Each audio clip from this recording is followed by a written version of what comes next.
Sahabat Rema Surgawi, ketika kita berbicara tentang salib, seringkali yang pertama terbayang adalah penderitaan. Kayu yang kasar, paku yang menembus tangan dan kaki, mahkota duri yang melukai kepala, dan tubuh yang penuh dengan bilur-bilur. Salib memang berbicara tentang luka. Namun, jika kita berhenti hanya pada luka itu, kita belum benar-benar melihat makna salib yang sesungguhnya. Karena di balik luka itu ada sesuatu yang jauh lebih dalam. Di balik penderitaan itu ada kasih yang tidak terukur. Kasih yang tidak hanya berhenti sekalipun harus menanggung rasa sakit. Kasih yang tidak mundur sekalipun harus menanggung dosa dunia.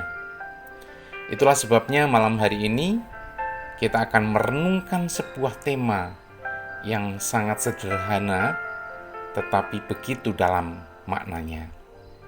Di balik luka salib ada kasih tak terbatas. Namun sebelum kita masuk dalam perenungan firman Tuhan, mari kita terlebih dahulu menenangkan hati kita di hadapan Tuhan. Mari kita berdoa. Tuhan Yesus, malam ini kami datang dengan jiwa yang mungkin lelah, pikiran yang masih penuh, dan hati yang menyimpan banyak hal yang belum selesai. Kami tidak ingin hanya mendengar firman sebagai informasi ya Tuhan, namun kami rindu firman itu menjadi perjumpaan. Biarlah Roh Kudus-Mu ya Tuhan membuka mata hati kami, melembutkan bagian yang keras, menyentuh bagian yang terluka, dan menyadarkan kami akan dalamnya kasih-Mu di kayu salib. Dalam nama Tuhan Yesus kami berdoa. Amin. Yesaya 53 ayat 5. Tetapi dia tertikam oleh karena pemberontakan kita. Dia diremukkan oleh karena kejahatan kita. Ganjaran yang mendatangkan keselamatan bagi kita ditimpakan kepadanya, dan oleh bilur-bilurnya kita menjadi sembuh. Sahabat Rema Surgawi, ayat ini bukan sekedar kata-kata yang indah untuk didengar. Ini adalah kesaksian tentang harga yang harus dibayar. Tertikam, diremukkan, bilur, semua itu adalah kata-kata yang menggambarkan sesuatu yang sangat-sangat pedas, bukan yang lembut.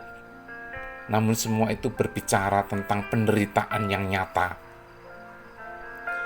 Yesus tidak hanya mengalami kematian, tetapi dia mengalami penderitaan sebelum kematian. Tubuhnya dicambuk, dagingnya terkoyak, mahkota duri menekan kepalanya, paku menembus tangan dan kakinya. Namun yang lebih berat dari semuanya itu bukan hanya rasa sakit fisik. Yang paling berat adalah bahwa semua penderitaan itu bukan karena kesalahannya. Yesaya berkata dengan sangat jelas, dia tertikam oleh karena pemberontakan kita. Dia diremukkan oleh karena kejahatan kita. Artinya setiap luka yang ada pada tubuh Kristus sebenarnya adalah luka yang seharusnya kita tanggung. Setiap bilur di punggungnya sebenarnya adalah hukuman yang layak kita terima. Namun Yesus mengambil alih semuanya itu.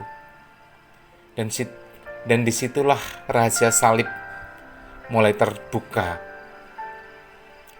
Salib bukan sekedar tempat penderitaan.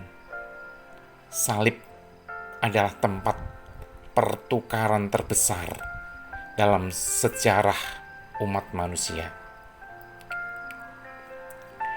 Dia menanggung dosa supaya kita menerima pengampunan. Dia menanggung luka supaya kita menerima kesembuhan.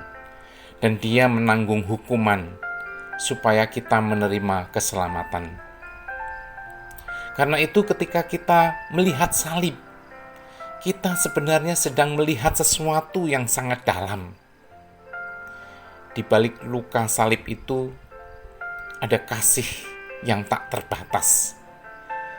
Kasih yang tidak berhenti sekalipun harus menderita. Kasih yang tidak menarik diri sekalipun harus terluka. Dan malam ini kita akan merenungkan bersama seberapa dalam sebenarnya kasih itu. Sahabat terima surgawi yang dikasihi Tuhan,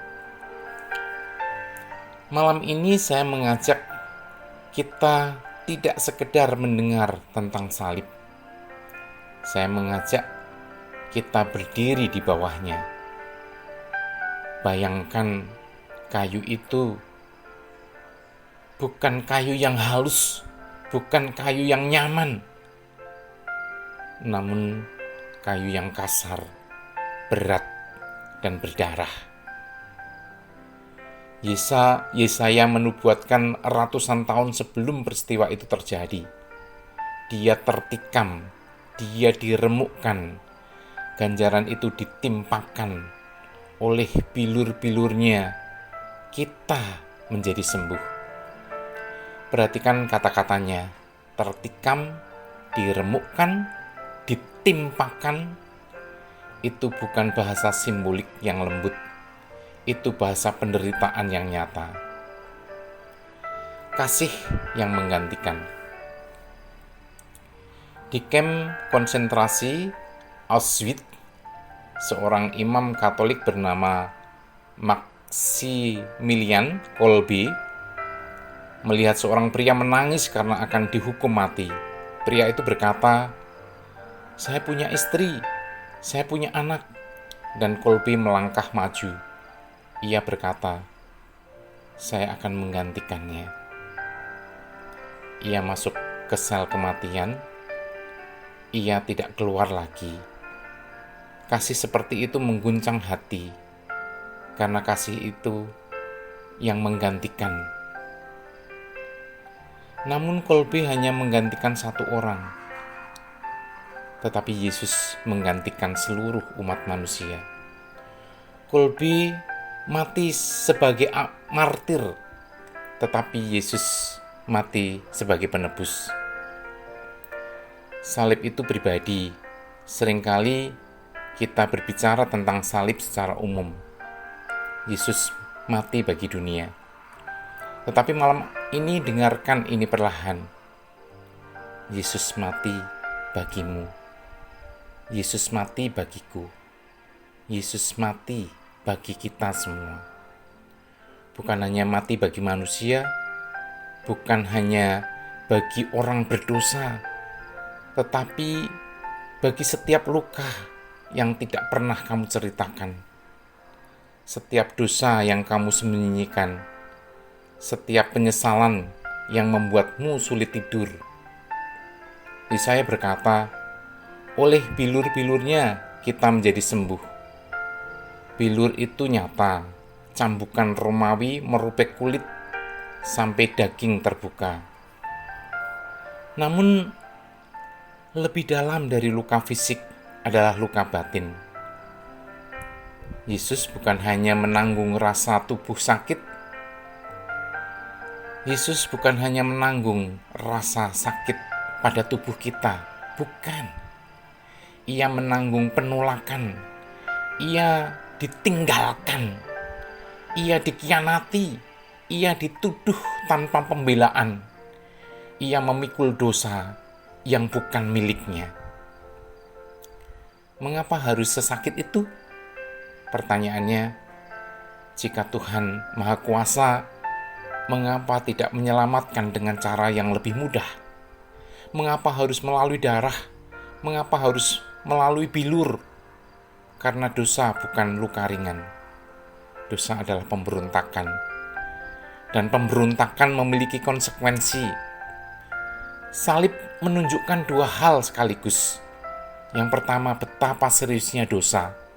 Dan betapa kasihnya itu sangat dalam. Jika dosa itu ringan, salib tidak perlu. Jika kasih itu dangkal, Yesus akan mundur. Tetapi ia tidak mundur. Di Getsemani ia berkata, "Bukan kehendakku, melainkan kehendakmu." Itu bukan kalimat teologis. Itu jeritan penyerahan. Luka yang disembuhkan. Malam ini saya percaya ada yang sedang mendengar dengan hati yang lelah. Mungkin bukan luka fisik, tetapi luka karena ditolak. Luka karena dikhianati. Luka karena merasa tidak cukup baik. Dengarkan ini baik-baik. Bilurnya bukan hanya sejarah. Bilurnya adalah jembatan kesembuhan. Kesembuhan rohani berarti rasa bersalah tidak lagi menguasai. Masa lalu tidak lagi mendefinisikan. Identitas tidak lagi ditentukan oleh kegagalan. Salib itu berkata, kamu diampuni, kamu dikasihi, kamu ditebus, kamu disembuhkan. Jangan sia-siakan bilur itu. Ada bahaya rohani yang halus, yaitu mengagumi salib tetapi tetap memeluk dosa. Menangis saat mendengar kisah penderitaannya, tetapi tidak pernah sungguh-sungguh bertobat. Jika Yesus menanggung semuanya itu, apakah kita masih mau hidup seolah-olah pengorbanan itu biasa saja? Kasih yang tak terbatas seharusnya melahirkan respon yang tak setengah-setengah. Bukan hidup sempurna, tetapi hidup yang mau berubah. Kasih yang menular. Kolbi menggantikan satu orang, namun Yesus menggantikan kita. Sekarang pertanyaannya, siapa bisa kita kasihi sebagai respon atas salib? Mungkin bukan dengan mati secara fisik, tetapi dengan mati terhadap ego kita. Mati terhadap keinginan membalas, mati terhadap kepahitan, mati terhadap kesombongan. Kasih sejati selalu melukai ego, tetapi menyembuhkan jiwa. Bayangkan Yesus memandangmu dari kayu salib, bukan dengan tuduhan, bukan dengan kemarahan, tetapi dengan kasih yang berkata, semua ini untukmu, nak. Jika malam ini ada rasa bersalah, bawalah ke salib. Jika malam ini ada kepahitan, letakkan di bawah kakinya. Jika malam ini ada luka lama, izinkan bilur-bilurnya menyentuhnya.